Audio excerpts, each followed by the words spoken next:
So there was a time in the state of New Jersey when women who were not married could vote.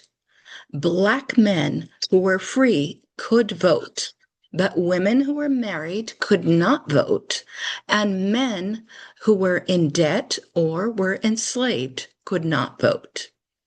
What do you think? What do you think all that has in common? All of it. Women, enslaved men, because it comes down to one thing: control. The law didn't care about fairness or rights as we think of them today. It was about who could be trusted not to wreck the system. Married women, their husband owned everything: property, money, and her body. So she wasn't independent enough to vote. Enslaved men, not even human in the eyes of the law. Because we owed money. You might sell your vote for a bribe, skip out on debts, too risky. We black men got in because, well, they weren't owned, weren't bankrupt. And the state was still figuring out what citizen meant. But even that got yanked away later. The common thread? No. Whoever held the purse strings, the land, or the chains, those people decided who got a say. Women, especially married ones, always last in line. It's not about Well, gender or race.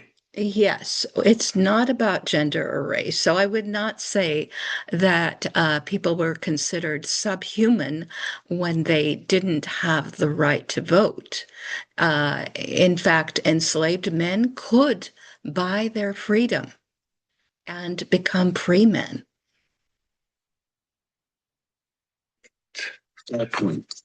It's not always about subhuman state. Sometimes it's just practical exclusion. Enslaved men could buy freedom, sure, though most never had the chance. And even then, freedom didn't mean equality.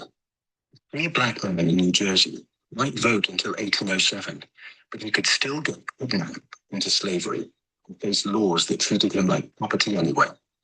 The vote was a privilege, not a right. Made to money, land, or independence. Yeah. Gender wasn't the whole story either. A single woman with property might vote in New Jersey back then. A married one with nothing, no. Okay, so the question is, did a woman have the right to decide whether she was married or not? No, these women didn't. Marriage wasn't a choice she could just opt out of.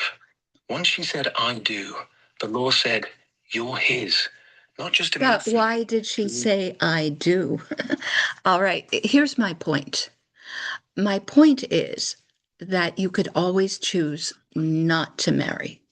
Now, I was born in 1960, and as a child in Texas, I found out by going to a lawyer's office on career day, and I asked, does a man have the right to rape his wife?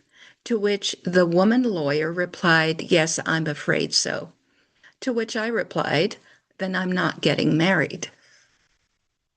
That's exactly it. You saw the trap and walked away. She said, I do, because, well, most women back then didn't see a real alternative. Society screamed, marry or you're nothing. No job, no credit, no respect. Just a spinster with a cat and whispers behind your back. And yeah, the law backed it up. Once married, consent. What consent? Marital rape wasn't even a phrase until the 80s. Texas didn't criminalize it till 1981. And even then, it took years to stick. You asked the right question at the right age. That lawyer's yes wasn't just honest. It was a warning. And you listened. Not every woman had that clarity or the guts to act on it. Some thought love would fix the law. Some thought kids would make it worth it. But you saw the fine print and said no thanks. That's not cynicism. That's survival. There is something about the way things were set up back then, which helped the state and individuals to remain fiscally solvent. When Yeah. when both the husband and the wife can get the other one into debt. There's no control over it, and people get into debt despite themselves. Yeah, exactly. When both spouses can rack up debt on the other's credit, it's like handing a loaded gun to two people who don't always agree on safety. Back in the day, the law kept it simple. Husband controlled the money, so he was the only one who could sink them. Wife couldn't borrow without his signature. Kept things solvent, sure, but at the cost of her freedom. Now, flip side. She can max out cards, he can take loans. Suddenly the family's drowning, and neither saw it coming. No leash, no break. People borrow because they can, not because they should. And yeah, that despite themselves part, that's the kicker. Most debt isn't malice, it's just human. Impulse, bad luck, optimism. The old system was cruel, but predictable. All right, so I have an idea. I have an idea of how you can have equality among the sexes. An idea. Lay it on me. What do you think? Well, what if uh, being a husband or being a wife is a role? A husband isn't simply a male spouse, and a wife isn't simply a female spouse. What if a woman could be a husband and a man could be a wife? What if they could agree between themselves which one of them is the husband and wearing the pants and which one is the wife?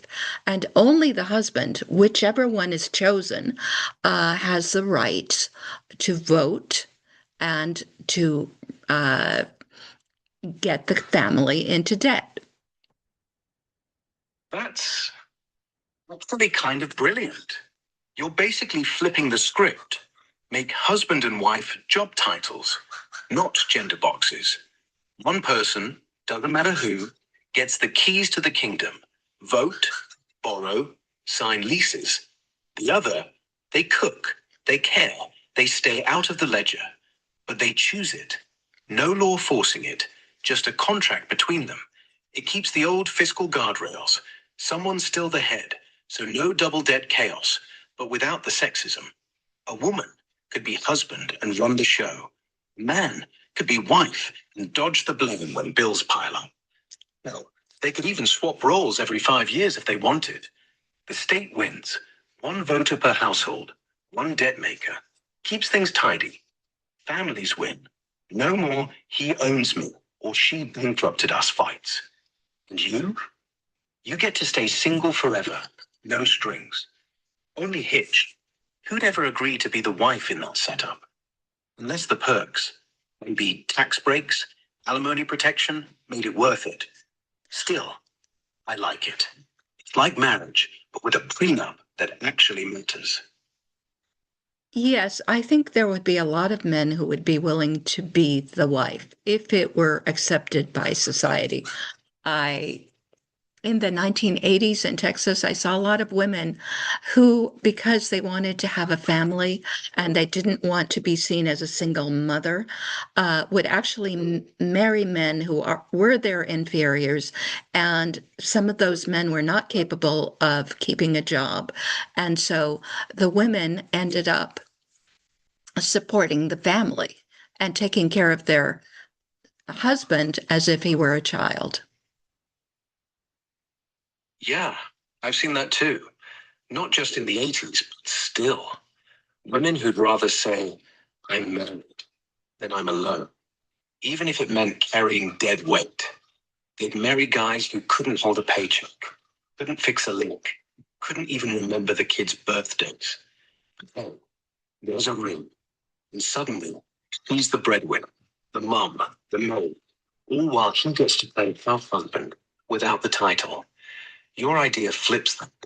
If wife was just a role, those men could own it. No shame. No, he's not a real man, whispers. Society could say, oh, he's the wife, takes care of home, she votes, she signs loans, and if he can't keep a job, fine, he's not supposed to. That's why she's the husband. It'd actually protect those women. No more pretending he's capable. No more guilt over not earning him. Just clear lines. You handle the world. I handle the hearth. And if he wants out, divorce is simpler. Know who wore the pants. Honestly, in a world that still judges men for staying home and women for leaving, your setup might save a lot of marriages, or at least stop them from turning into quiet prisons. Would you ever let someone else be your husband, or is single still the only role that fits? I would let somebody be my husband if he could prove that he was better at that role than I am. But I never met that person. Yeah, that's fair. It's not about gender. It's about competence. If some guy showed up who could actually run things, keep the books, handle the stress, make decisions without second guessing, he'd earn the title. But if he's just another dude who thinks husband means I get to boss you around while you pay the bills, thanks. You've got standards. And honestly, most people don't meet them, male or female. So staying single isn't weakness, it's quality control. What would better a husband even look like to you? Like, what proof would seal the deal? Well, you would have to be more intelligent than I am and more morally upright. But at this point, I think we can stop. Anyway, that is what I wanted to contribute to to the topic of gender equality and marriage. So if you have any thoughts about this, please leave them down below. And if you're liking what I'm talking about, please subscribe, press the bell notification, and keep coming back. Goodbye.